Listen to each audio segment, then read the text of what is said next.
Et bonjour à tous et bienvenue sur la chaîne de l'Examen Crypto. Nous sommes aujourd'hui le mercredi 10 juin 2026, 7h40, et on va faire le point bien sûr sur la situation du Bitcoin. On va voir ensemble qu'on est revenu retravailler un niveau clé sur lequel on s'attendait. On revient retester les 60 777. Jusque-là, rien d'anormal. On va regarder ensemble ce qui se passe.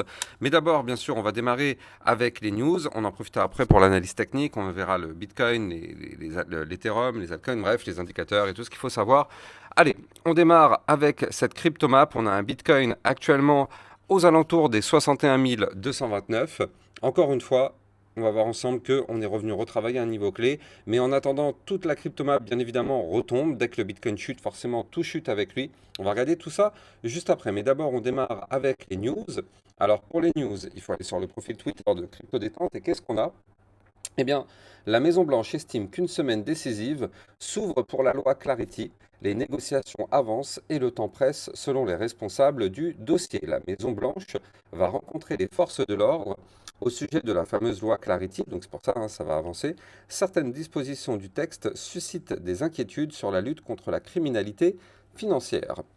Sisi, donc l'ex-CEO de Binance, dit que il estime que les générations futures jugeront les décisions prises aujourd'hui sur l'IA et sur les crypto-monnaies. Selon lui, l'innovation ne doit pas être freinée par une mauvaise réglementation. Ça, pour le coup, il a raison. Les réglementations, c'est bien, mais si les réglementations se deviennent des freins et ça devient des barrières, ce n'est pas du tout productif. Donc il faut que ce soit fait, bien évidemment, de façon très intelligente, hein, bien évidemment. Donc voilà, affaire à surveiller. Allez, on va continuer. Donc du coup, les paiements par carte crypto on-chain ont atteint un record de 833 millions de dollars en mai. Le volume bondit de 180% sur un an et dépasse désormais 9 millions cumulés. C'est quand même... pardon, on ne parle pas là, c'est 9 milliards. 9 milliards quand même sur un an, c'est quand même assez colossal. Donc, affaire à surveiller. Trump affirme que l'Iran a abattu un hélicoptère Apache américain dans le détroit d'Ormuz. Washington promet une réponse après l'incident. Donc on le sait, hein, ça reprend, ça continue d'escalader. Donc on va voir ce que ça va donner, mais c'est sûr que c'est ce genre d'événement, c'est pas du tout bullish pour les marchés financiers, bien évidemment. Hein. Les marchés n'aiment pas ce genre d'événements qui entraînent de l'incertitude. On va regarder tout ça par la suite dans les prochains jours pour voir jusqu'où ça va mener. Alors, du côté des vidéos privées, hier, on avait vu la crypto-monnaie Jasmy, la crypto-monnaie LDO, c'est des cryptos qui avaient été votés par la communauté, et on avait aussi vu la crypto-monnaie RSR. Donc, n'hésitez pas, hein, je rappelle que le lien des vidéos privées se trouve en description de vidéo. Ça vous permet d'obtenir effectivement des vidéos concernant des suivis réguliers et aussi de faire le point sur des potentielles belles opportunités crypto. Le lien est en description de vidéo. Et je rappelle aussi que je suis vraiment très très très heureux de pouvoir partager avec vous donc ce livre que j'ai fait. C'est un e-book pour l'instant, mais par la suite il va arriver en livre physique. C'est le grand dictionnaire de la crypto. Alors vous me connaissez, vous savez que j'utilise que des mots simples, que des mots compréhensibles par tous. Et donc là, dans ce dictionnaire, vous allez pouvoir trouver tous les mots-clés. Donc par exemple, qu'est-ce que c'est qu'un roll-up, qu'est-ce que c'est que du layer 1, qu'est-ce que c'est qu'une blockchain, vraiment tous les termes techniques que vous entendez dans toutes les vidéos crypto ou dans n'importe quoi, dans n'importe quel sujet crypto, et bien en fait tout ça est expliqué à ma façon avec des anecdotes à l'Alexa, donc vous le savez, extrêmement simple, extrêmement pédagogique. Donc n'hésitez pas. Si vous voulez en profiter pour télécharger ce e-book, vous avez le lien qui est ici. Eh bien, ça vous permet justement de télécharger cet e-book. Vous l'avez sur mon Twitter officiel, mais je vais le mettre aussi en description de vidéo. Et n'hésitez pas, hein, il y a aussi un code promo START30, donc n'hésitez pas à taper dedans. C'est écrit ici tout en majuscule, START30. Voilà, vous avez le lien en description de vidéo. Allez, on fait l'analyse technique. Avant ça, bien évidemment, je rappelle à tout le monde que tout ce que je vais dire n'est en aucun cas un conseil financier. C'est à vous de faire vos propres recherches. Et n'oubliez pas que le trading de crypto comporte des risques de pertes partielles ou majeures. Et on démarre. On démarre donc avec le Bitcoin. Le Bitcoin qui retrace un petit peu. Mais, si vous vous souvenez bien de ce qu'on avait vu dans les précédentes vidéos, je vous avais dit que un rebond ne se fait pas en one shot. Si vous vous souvenez des précédentes vidéos, c'est ce qu'on avait dit. Et on avait dit que là, effectivement, on rebondit sur les 60 777, c'est vrai. Mais surtout, ce qu'on avait dit, c'est que ce niveau clé devra être retesté. Et oui, comme on le sait, un rebond ne se fait pas en one shot. Donc à partir du moment où on rebondit une première fois sur un niveau clé, ce que je vous avais dit, c'est que nous allons retester ce niveau clé des 60 777 pour confirmer ce rebond ou malheureusement pour peut-être tenter sa cassure. Et donc qu'est-ce qu'on a fait hier? Vous le voyez, hier on a fait une mèche. Cette mèche est venue pile poil chercher les 60 777, c'est chirurgical. Encore une fois, on le savait. D'accord? Et il n'y a pas besoin de se vanter, hein, ce sont des règles de base. On savait que si on voulait rebondir, se relancer, il fallait absolument qu'on revienne retravailler ce niveau clé. Là, je veux dire, on ne fait que appliquer les règles de base du trading. Donc, il n'y a pas à se vanter, il n'y a pas à être fier, même si on avait 100% raison, il n'y a pas à se vanter. C'est tout à fait normal. On ne fait qu'appliquer les règles de base du trading. Donc là, premier bottom, on vient travailler une fois le niveau clé des 60 777. On remonte. Deuxième bottom, on revient retoucher ce niveau clé. Pour l'instant, ça tient. Donc là, si on veut se relancer, il va falloir breaker maintenant les 63 264. Pourquoi? Parce que c'est la résistance qui nous avait rejeté sur le premier rebond. Et donc, bien évidemment, ça va être le niveau clé qu'il va falloir breaker si on veut valider ce double bottom pour confirmer le rebond et tenter de se relancer. D'accord? Mais là, à l'heure qu'il est, vous le voyez, on est en train de retravailler la zone de support des 60 777. Donc, il faut quand même rappeler que tant qu'on est au-dessus de ce niveau clé, eh bien, tout va bien. Par contre, si ce niveau clé vient à être breaké, par le bas, je parle, alors dans ce cas-là, ça annulerait la cassure. Alors, on est en vue jour, donc tant qu'on ne fait pas de clôture jour en dessous, alors à ce moment-là, il n'y a pas de cassure. Je dis ça et j'insiste, hein, parce qu'il y a des personnes, par exemple, j'en sais rien, moi, à 11h du matin, ils vont dire « Ouais, mais Lexa, ça y est, on est en dessous, c'est fini. » Non, c'est une erreur de dire ça. Je rappelle qu'on est en vue jour, c'est écrit ici, donc il va falloir attendre une clôture jour en dessous pour dire que c'est breaké. Pour l'instant, ce n'est pas breaké, d'accord? Donc, affaire à surveiller de très très près. Pour l'instant, on est au-dessus du support des 60 777. Il n'y a pas de clôture jour en dessous. Donc, on a l'espoir de former ce double bottom. Et si on le valide, ce double bottom, et je rappelle que pour le valider, il faut breaker les 63 264.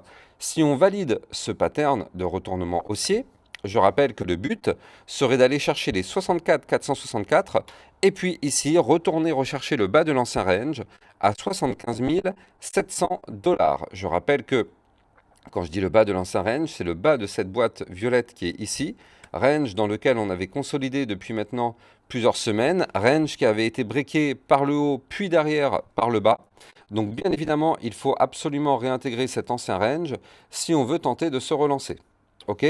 Donc là, je rappelle que la réintégration du range par le bas aurait comme but théorique d'aller chercher par la suite le haut du range. C'est comme ça que ça marche du trading de range. Quand on réintègre par le haut, et ici on a un exemple parfait, vous le voyez, réintégration par le haut, boum, on va chercher le bas et on tente la cassure par le bas. Réintégration par le bas, boum, on va chercher le haut et on tente la cassure par le haut. Donc c'est pour ça que je vous dis, ce serait une excellente nouvelle d'aller essayer de réintégrer l'ancien range pour pouvoir tenter de se relancer. D'accord? Alors attention, on n'est pas en train de parler de bull run. Ok? Ne soyons pas naïfs. C'est pas parce que le Bitcoin pourrait se relancer que ça y est, on repart en bull run. Non. Non, non, non, non et non. On ne doit pas réfléchir comme ça. On est loin d'avoir une configuration bull run, d'accord? Même si je rappelle, hein, mais d'un point de vue long terme, j'en ai déjà parlé à 1000 reprises, mais je continue. D'un point de vue long terme, je rappelle qu'on a toujours, d'un point de vue RSI, une gigantesque divergence haussière long terme. Et ça, c'est hyper encourageant. Mais pour l'instant, d'un point de vue long terme, on n'est pas sur un scénario bull run, pas pour le moment. En tout cas, tant que cette divergence haussière ne s'active pas, on n'ira pas se lancer sur un bull run. Maintenant, il va falloir attendre, je le rappelle, plusieurs mois pour pouvoir, pourquoi pas, tenter de se relancer réellement d'un point de vue long terme. Là, on est juste en train de parler de moyen terme. Effectivement, en moyen terme, on l'a vu au travers de cette vidéo, on peut, pourquoi pas, tenter de se relancer, mais ça reste un mouvement moyen terme. Ça ne va pas nous emmener à 200 000 $, hein, ce truc-là. Ça va nous emmener, si ça valide, à 65 000, peut-être même 66 000, 67 000, et puis après, on connaîtra un retracement, bien sûr, bien sûr. Bref, en tout cas, il faut quand même rappeler une chose, le Bitcoin est toujours dans sa zone de survente, hein, d'un point de vue RSI. Regardez, on est toujours à 22. Donc ça, c'est extrêmement une bonne nouvelle parce que je rappelle qu'on est très très bas et donc ça laisse énormément de place pour faire un mouvement bullish. Et oui, hein, on a quand même été chercher énormément de liquidités au sud. Bon, à bout d'un moment, il y aura des liquidités qui seront recherchées au nord. c'est tout à fait normal. Donc là, du coup, c'est pour ça qu'on est vraiment extrêmement bas, donc tant mieux, ça nous fait maintenant beaucoup de place si on veut se relancer. Affaire à surveiller du côté du Bitcoin. Donc vous l'avez compris, pour résumer, tant qu'on est au-dessus des 60 777, eh bien du coup, on a l'espoir d'avoir un potentiel rebond moyen terme, effectivement. Même si c'est une correction technique peut-être pour mieux chuter derrière, c'est pas grave. Là, au moins, on aura peut-être un rebond, et il faudra voir effectivement ce qu'il va nous emmener comme configuration derrière. Allez, on va parler maintenant de la crypto, donc de l'Ethereum. Ethereum, qui lui aussi, bah ouais, un copier-coller du Bitcoin. Alors, attention quand même, là on a une configuration très intéressante du côté de l'Ethereum, bloquée par des résistances, on va regarder tout ça. Mais avant, je rappelle bien sûr à tout le monde que si vous voulez trader les cryptos, ça se passe sur Bybit Europe, la plateforme de trading qui vous propose un bonus qui peut aller jusqu'à 5030 $. C'est 10% de votre premier dépôt, n'hésitez pas à taper dedans, vous avez le lien en description de vidéo. Et je rappelle que vous pouvez trader avec des effets de levier sur cette plateforme si vous le souhaitez jusqu'à du x10. Le lien est en description de vidéo. Donc là, du côté de l'Ethereum, on retrouve à l'image du Bitcoin une même configuration, hein. Regardez ça, on forme ici un premier bottom, on tente un deuxième bottom. Alors, je rappelle que sur l'Ethereum, le niveau clé à ne pas perdre, c'est les 1569 $. Et oui, tant qu'on est au-dessus de ce niveau clé, bah, ça veut dire qu'on ne fait pas de point bas plus bas que le précédent. OK? Et tant que c'est le cas, bah, tant mieux. Tant que c'est le cas, tant mieux. On ne fait pas de point bas plus bas que le précédent. Et donc, ça nous permet d'avoir l'espoir de valider, enfin de former déjà, parce qu'il n'est pas encore formé, de former et par la suite, pourquoi pas tenter de valider le fameux double bottom. C'est vraiment comme le Bitcoin, vous le voyez, on a là aussi un joli pattern en double bottom ici qui est en train de commencer à se former. Alors, pour le moment, rien n'est validé, rien n'est concrétisé, mais en tout cas, c'est quand même intéressant à surveiller parce que si l'Ethereum arrive à breaker le niveau clé qui est ici à 1690 $, alors dans ce cas-là, l'Ethereum pourrait se relancer. Il faut rappeler aussi que comme le Bitcoin, l'Ethereum est dans la zone de survente. L'Ethereum est contrôlé actuellement par les bears avec un quadruple momentum bear. Donc pour l'instant, attention, hein, on n'est pas à l'abri d'avoir quand même une autre chute. Dans tous les cas, il faut se dire que là, on peut chuter pour aller chercher ici le niveau clé, hein. Le dernier point bas qui a été fait à 1569, c'est un niveau clé à retravailler, hein. Donc là, il est tout à fait possible d'y retourner avant de valider le double bottom et se relancer. D'accord? Donc ne soyons pas naïfs. On peut quand même avoir ce type de scénario-là, même si pour l'instant, ce n'est pas celui qui est mis sur la table, mais il peut tout de même arriver. Donc restons quand même très, très prudents. Et donc je rappelle que là, si on break les 1690, alors l'Ethereum pourrait remonter pour aller chercher par la suite les 1791 ou encore, pourquoi pas, les 1834 pour faire cette phase de tentative de reprise. Donc on va continuer de surveiller tout ça. Donc là, du côté de l'Ethereum, tant qu'on est au-dessus du dernier point bas, c'est comme le Bitcoin, pas d'inquiétude pour le moment. On va continuer de surveiller tout ça. Vous l'avez compris, hein, si on perd par contre le dernier point bas, bah, c'est pour continuer malheureusement le mouvement baissier. On est sur un mouvement baissier actuellement qu'on tente de breaker avec des patterns de retournement. Si on break le dernier point bas, on aura beau avoir tous les patterns qu'on veut, ça va continuer de chuter. Mais pour le moment, ce n'est pas le scénario mis sur la table, et tant mieux.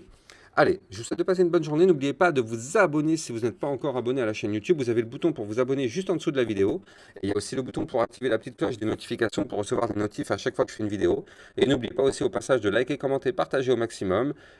Je vous souhaite de passer une très très bonne journée. Je vous dis à plus tard. Ciao, ciao. Bitcoin, Ethereum, you know the drill. Lost it all but came back with the skill.